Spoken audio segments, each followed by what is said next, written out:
ഏവർക്കും നമസ്കാരം. തേനും വയമ്പും നമ്മുടെ പൈതൃകം എന്ന ഈ ചാനലിലേക്ക് ഏവർക്കും സ്വാഗതം. അശ്വതി മുതൽ രേവതി വരെയുള്ള 27 നക്ഷത്ര ജാതരിൽ ചില നക്ഷത്രങ്ങളെ മാത്രം അശുഭകരമായി കാണുന്ന ഒരു പ്രവണത നമ്മുടെ സമൂഹത്തിന് ഉണ്ട്. പ്രത്യേകിച്ചും വിവാഹ വിഷയത്തിൽ ഈ നക്ഷത്രങ്ങളുടെ പേര് കേട്ടാൽ തന്നെ മുഖം ചുളിയുന്ന എത്രയോ കൂട്ടർ നമ്മുടെ കേരളത്തിൽ ഉണ്ട്. അതിൽ ഒരു നക്ഷത്രമാണ് തൃക്കേട്ട. വിശേഷിച്ചും ഈ ആരോപണങ്ങളുടെ കൂരമ്പുകൾ തൃക്കേട്ട നക്ഷത്രത്തിൽ ജനിച്ച സ്ത്രീകളുടെ നേർക്കാണ് ചെന്ന് പതിയുന്നത് എന്നതാണ് യാഥാർത്ഥ്യം. തൃക്കേട്ട നക്ഷത്രങ്ങളിൽ ജനിച്ച സ്ത്രീകളുടെ ദാമ്പത്യ ജീവിതം ദുരിതപൂർണമായിരിക്കും. ഇവർക്ക് ജീവിതത്തിൽ അപവാദങ്ങളും ആരോപണങ്ങളും നേരിടേണ്ടി വരും. ഇവർക്ക് ഗർഭാശയ രോഗങ്ങൾക്ക് സാധ്യത ഉണ്ട്. തൃക്കേട്ട നക്ഷത്രത്തിൽ ജനിച്ച സ്ത്രീ ഭർത്താവിന്റെ ജ്യേഷ്ഠന്റെ നാശത്തിന് കാരണമാകും എന്നിങ്ങനെ പോകുന്നു ഈ ആരോപണങ്ങളുടെ കൂരമ്പുകൾ. പല ലേഖനങ്ങളിലും ജ്യോതിഷവുമായി ബന്ധപ്പെട്ട പുസ്തകങ്ങളിലും ഇത്തരം ദോഷങ്ങൾ വന്നു ഭവിക്കുമെന്ന് കാണാറുണ്ട്.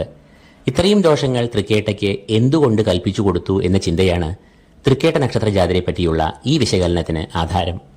ഒട്ടുമിക്കവരും ഈ നക്ഷത്രത്തെ കേട്ട എന്ന് വിളിക്കുന്നത് കേൾക്കുമ്പോൾ തന്നെ ഏറെ അരോചകമായി തോന്നാറുണ്ട്. കേട്ട എന്നാൽ വടക്കൻ കേരളത്തിൽ, പ്രത്യേകിച്ച് വള്ളുവനാട്ടിൽ, ചീത്ത അല്ലെങ്കിൽ ഒന്നിനും കൊള്ളാത്തത് എന്നെല്ലാം അർത്ഥമാക്കുന്ന ഒരു പദമാണ്. എങ്ങനെയാണ് തൃക്കേട്ടയ്ക്ക് കേട്ട എന്ന പേര് വന്നത്? യഥാർത്ഥത്തിൽ കേട്ട, തൃക്കേട്ട എന്നൊന്നുമല്ല ഈ നക്ഷത്രത്തിന്റെ പേര്. ജ്യേഷ്ഠ എന്നാണ് ഈ നക്ഷത്രത്തിന്റെ യഥാർത്ഥ നാമം. ജ്യേഷ്ഠ എന്നാൽ മൂത്തയാൾ എന്നാണ് അർത്ഥം. അശ്വതി മുതൽ രേവതി വരെയുള്ള 27 നക്ഷത്രങ്ങളെയും ദക്ഷ പ്രജാപതിയുടെ 27 പെൺമക്കളായാണ് പുരാണത്തിൽ പറയുന്നത്. ഇവരിൽ ദക്ഷ പ്രജാപതിയുടെ മൂത്ത മകളാണ് ജ്യേഷ്ഠ. മറ്റുള്ള 26 പെൺകുട്ടികളുടെയും ജ്യേഷ്ഠസ്ഥാനം അലങ്കരിക്കുന്നതിനാൽ ഈ നക്ഷത്രത്തെ ജ്യേഷ്ഠ എന്ന് നാമകരണം ചെയ്തു. ജ്യേഷ്ഠ എന്നാൽ ശ്രേഷ്ഠമായത് എന്നുകൂടി അർത്ഥം കാണുന്നു. എന്നാൽ ഭാഷാപ്രയോഗത്തിൽ ഈ ശ്രേഷ്ഠമായ ജ്യേഷ്ഠ നക്ഷത്രം പറഞ്ഞു പറഞ്ഞ് തൃക്കേട്ടയായി. തൃക്കേട്ട വീണ്ടും ലോപിച്ചപ്പോൾ വെറും കേട്ടയായി മാറുകയും ചെയ്തു. എല്ലാം തികഞ്ഞ നക്ഷത്രം എന്നൊന്നുണ്ടോ? ഇല്ല. സകല നക്ഷത്രങ്ങൾക്കും ഗുണവും ദോഷവും ഉണ്ട്. ശക്തിയും ദൗർബല്യവും ഉണ്ട്.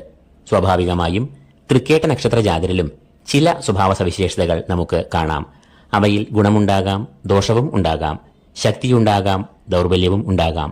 അവ എന്തെല്ലാമാണ് എന്ന് നമുക്കൊന്ന് വിശകലനം ചെയ്യാം. തൃക്കേട്ട നക്ഷത്ര ജാതരുടെ ഏറ്റവും വലിയ സ്വഭാവ ഗുണം എന്താണ് എന്ന് ചോദിച്ചാൽ അവർ വളരെ ലളിതമായി ജീവിക്കുവാൻ ഇഷ്ടപ്പെടുന്നു എന്നത് തന്നെയാണ് അത്.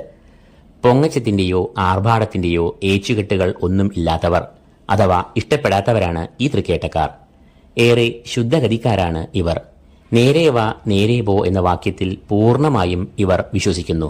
പാരവെപ്പ്, പരദൂഷണം, ചതി, വഞ്ചന, ദ്രോഹം എന്നിവയൊന്നും ഇവരുടെ നിഘണ്ടുവിൽ തന്നെ ഉണ്ടാകാറില്ല. അത് ഇവർ ചെയ്യുകയില്ല എന്ന് മാത്രമല്ല, അതിന് ഇവർ കൂട്ടുനിൽക്കുകയും ചെയ്യാറില്ല. ജീവിത വിജയത്തിന് കുറുക്കു വഴികളെയും ഇവർ ആശ്രയിക്കാറില്ല. സ്വന്തം സുഖങ്ങൾ, സ്വാർത്ഥത എന്നിവ മാത്രം നോക്കി ഇവർ ജീവിക്കാറില്ല.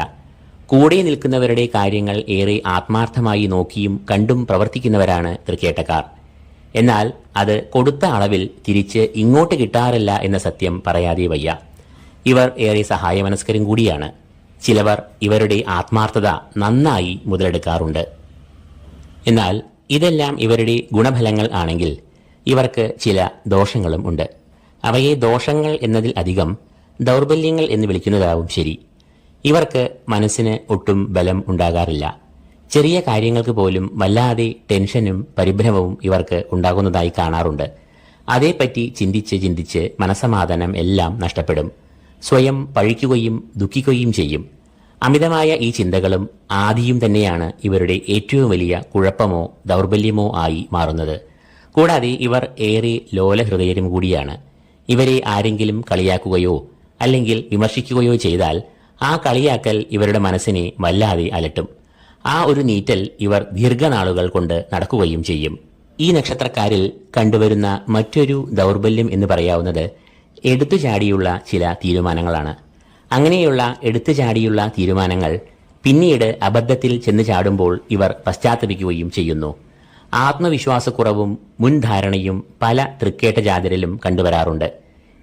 അതൊന്നും എന്നെക്കൊണ്ട് കഴിയില്ല, അതെനിക്ക് പറ്റില്ല, അല്ലെങ്കിൽ ഞാൻ അത് ചെയ്താൽ മറ്റുള്ളവർ എന്ത് വിചാരിക്കും എന്നിങ്ങനെയുള്ള വിപരീതമായ ചിന്തകൾ ഇവരെ പല മേഖലകളിലും പുറകോട്ട് അടിക്കുന്നു. പൊതുവെ ഉള്ളിൽ ഒന്നും മറച്ചുവെക്കാത്ത ഇവർ എല്ലാം തുറന്നു പറയുന്ന കൂട്ടരാണ്. പെട്ടെന്ന് മറ്റുള്ളവരെ വിശ്വസിക്കുക, അയ്യോഭാവം തോന്നുക എന്നതും ഇവർക്ക് പലപ്പോഴും പിന്നീട് കൈപ്പേറിയ അനുഭവങ്ങൾ നൽകാറുണ്ട്. മറ്റുള്ളവരെ ഇവർ ഒരിക്കലും വാക്കുകൾ കൊണ്ടോ പ്രവൃത്തികൾ കൊണ്ടോ വേദനിപ്പിക്കാറില്ല. അതുകൊണ്ട് തന്നെ തിരിച്ചും ആ സ്വഭാവം ഇവർ മറ്റുള്ളവരിൽ നിന്നും പ്രതീക്ഷിക്കുന്നു. അത് കിട്ടിയില്ലെങ്കിൽ ഇവർ ആകെ മൂഡൌട്ടാകുന്നു. പൊതുവെ ദുഃഖങ്ങളും ആഗ്രഹങ്ങളും ഉള്ളിൽ ഒതുക്കി വച്ചു കഴിയുന്ന ഇവർ പൊട്ടിത്തെറിച്ചാൽ അത് അഗ്നിപർവ്വതം പൊട്ടുന്ന പോലെയാണ്. പിന്നെ ഇവരെ പിടിച്ചാൽ കിട്ടില്ല. ഇവർക്ക് പൊതുവെ അത്ര ഏകാഗ്രതയും നിശ്ചയദാർഢ്യവും ഉണ്ടാകാറില്ല. ചഞ്ചലമായ മനസ്സും ചിന്തകളും ആദികളും ഉണ്ടാകുന്നതാണ് ഈ ഏകാഗ്രതക്കുറവിനും നിശ്ചയദാർഢ്യത്തിനും എല്ലാം കാരണമായി ഭവിക്കുന്നത്. എന്നാൽ ഇവർക്ക് വിശ്വാസം ഉള്ള ഒരു വ്യക്തി ഇവർക്ക് പ്രചോദനം നൽകിയാൽ ഇവർ വിജയങ്ങൾ വെട്ടിപ്പിടിക്കും. എന്നാൽ ഒരു വാക്കിൽ നിന്നും ഇവർ തങ്ങളുടെ നിലപാടുകളും കാഴ്ചപ്പാടുകളും മാറ്റാറില്ല. സ്വയം പ്രചോദിതരായി ഊർജം ഉൾക്കൊള്ളാനും ഇവർക്ക് കഴിയില്ല. എന്നാൽ നിരന്തരമായി ഇവർക്ക് പ്രചോദനം നൽകിയാൽ ഇവർ ഊർജിതരാകുകയും വിജയങ്ങൾ കരസ്ഥമാക്കുകയും ലക്ഷ്യങ്ങളിൽ എത്തിച്ചേരുകയും ചെയ്യും. ഇവരുടെ ഏറ്റവും വലിയ ഒരു പോസിറ്റീവും നെഗറ്റീവും ഉണ്ട്. അത് ഇവരുടെ ദൈവവിശ്വാസമാണ്. തൃക്കേട്ട നക്ഷത്ര ജാതരിൽ ഏറിയ കൂറും വലിയ ദൈവവിശ്വാസികൾ ആണ്. ക്ഷേത്രദർശനവും വഴിപാടുകളും നാമപാരായണവും ഇവർക്ക് നൽകുന്ന ആത്മവിശ്വാസം, സന്തോഷം, സമാധാനം എന്നിവ വളരെ വലുതാണ്. എന്നാൽ ഇവരുടെ അകമഴിഞ്ഞ ഭക്തി പലപ്പോഴും തട്ടിപ്പിനും വഞ്ചനയ്ക്കും ഇടയാകാറുണ്ട്. അതുകൊണ്ട് തന്നെ ഇവർ ഭക്തനും ദൈവത്തിനും ഇടയിലുള്ള വിശ്വാസയോഗ്യരല്ലാത്ത ഇടനിലക്കാരെ ഒഴിവാക്കുവാൻ സൂക്ഷിക്കേണ്ടതാണ്. ഇനി ഇവരുടെ ദാമ്പത്യ ജീവിതത്തെക്കുറിച്ചുള്ള ഒരു ചെറിയ വിശകലനമാകാം. തൃക്കേട്ട നക്ഷത്ര ജാതരിൽ ജനിച്ച പുരുഷന്മാരെയും ഇതേ നക്ഷത്രത്തിൽ ജനിച്ച സ്ത്രീകളെയും എടുത്താൽ പുരുഷന്മാരെക്കാൾ അധികം സ്ത്രീകൾ ദാമ്പത്യ ജീവിതത്തിൽ അസ്വാരസ്യങ്ങൾ, വിഷമതകൾ എന്നിവ അനുഭവിക്കുന്നതായി കണ്ടുവരാറുണ്ട്. അത് ചിലപ്പോൾ തന്റെ പങ്കാളിയുടെ ആരോഗ്യസ്ഥിതിയാകാം, രോഗമാകാം, വിരഹമാകാം, സ്വഭാവദൂഷ്യവും ആകാം. എന്നാൽ എല്ലാ തൃക്കേട്ട നക്ഷത്രത്തിൽ ജനിച്ച സ്ത്രീകൾക്കും ഇങ്ങനെയൊന്നും വന്ന് ഭവിക്കാറില്ല. എന്നാൽ ശരാശരി ഒരു 100 പേരെ എടുത്താൽ അതിൽ ഒരു 50% പേർക്കും പങ്കാളിയെ കൊണ്ടോ സന്തതികളെ കൊണ്ടോ ഭർത്തൃ വീട്ടുകാരെ കൊണ്ടോ പല പ്രശ്നങ്ങളും ദുരിതങ്ങളും അനുഭവിക്കേണ്ടതായി കണ്ട് വരാറുണ്ട്. അടുത്തതായി തൃക്കേട്ട നക്ഷത്രക്കാരുടെ ദശാകാലം നമുക്കൊന്ന് പരിശോധിക്കാം. ആയില്യം, തൃക്കേട്ട, രേവതി എന്നീ 3 നക്ഷത്രങ്ങളും അനുജന്മ നക്ഷത്രങ്ങൾ ആകുന്നു. തൃക്കേട്ട നക്ഷത്ര ജാതർ ജനിക്കുന്നത് 17 വർഷം നീണ്ടു നിൽക്കുന്ന ബുധദശാകാലത്താണ്. എന്നാൽ ഈ 17 വർഷവും ഈ രാശിജാതർ ബുധദശാകാലം അനുഭവിക്കണം എന്നില്ല. ശിഷ്ടദശയ്ക്ക് അനുസരിച്ച് ഈ കാലയളവിൽ വ്യതിയാനം വരാം. എന്നാൽ ബുധദശ കഴിഞ്ഞാൽ പിന്നെ വരുന്നത് കേതുവിന്റെ ദശ ആകുന്നു. 7 വർഷമാണ് കേതുവിന്റെ ദശാകാലം. കേതുവിന്റെ ദശാകാലം പൊതുവെ വളരെയേറെ ക്ലേശകരം ആയിരിക്കും. വിശേഷിച്ചും കേതു ദശാകാലം ജീവിതത്തിന്റെ ആദ്യഘട്ടത്തിൽ വരുന്നതിനാൽ ഇതിന്റെ ആഘാതം പ്രധാനമായും പ്രതിഫലിക്കുക വിദ്യാഭ്യാസം, പഠനം, ഉപരിപഠനം എന്നിവയിൽ ആകും. പല വിധത്തിലുള്ള തടസ്സങ്ങളും ഇവർക്ക് പഠനത്തിൽ നേരിടാം. ആരോഗ്യ പ്രശ്നങ്ങൾ, വിപരീത ചിന്തകൾ, തെറ്റായ തീരുമാനങ്ങൾ എന്നിവയിലേക്കെല്ലാം കേതു ഇവരെ നയിച്ചേക്കാം. തുടർന്ന് 20 വർഷം നീളുന്ന ശുക്രദശാകാലമാണ്. ശുക്രന്റെ ഈ കാലത്ത് പ്രണയം, വിവാഹനിശ്ചയം, വിവാഹം, ഉദ്യോഗലബ്ധി, ഗൃഹനിർമ്മാണം, വാഹനലാഭം തുടങ്ങിയ മംഗളവും ശുഭകരവുമായ കാര്യങ്ങൾ നടക്കാം. എന്നാൽ ശുക്രൻ അനിഷ്ടനാണെങ്കിൽ പ്രണയപരാജയം, വിവാഹത്തിന് തടസ്സങ്ങൾ, നിശ്ചയിച്ച വിവാഹം മുടങ്ങിപ്പോകുക, വിവാഹമോചനം എന്നീ കൈപ്പേറിയ അനുഭവങ്ങളും ഉണ്ടാകാം. 20 വർഷത്തെ ശുക്രദശ കഴിഞ്ഞാൽ പിന്നീട് 6 വർഷം നീളുന്ന സൂര്യന്റെ ദശയും അതിനുശേഷം 10 വർഷം നീളുന്ന ചന്ദ്രന്റെ ദശാകാലവും ആയിരിക്കും. തുടർന്ന് ഇവരുടെ രാശ്യാധിപനായ കുജന്റെ ദശാകാലമാണ്. 7 വർഷം നീളുന്ന കുജന്റെ ദശാകാലത്തെ തുടർന്ന് 18 വർഷം നീളുന്ന രാഹുദശയും വരുന്നു. ഒരു മനുഷ്യായുസ് 120 വർഷം എന്ന കണക്കിൽ അടുത്തതായി 16 വർഷം നീളുന്ന വ്യാഴദശയും തുടർന്ന് 19 വർഷം നീളുന്ന ശനിദശയും.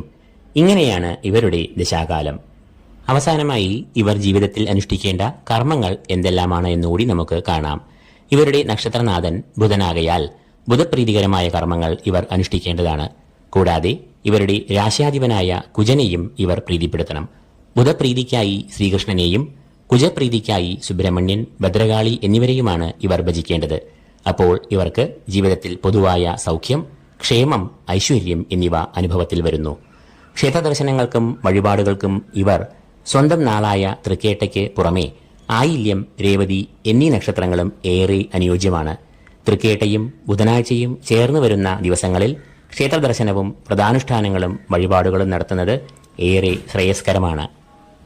അപ്പോൾ ഇതോടുകൂടി ഈ എപ്പിസോഡ് ഇവിടെ പൂർണ്ണമാകുന്നു. ഏവർക്കും നന്ദി, നമസ്കാരം.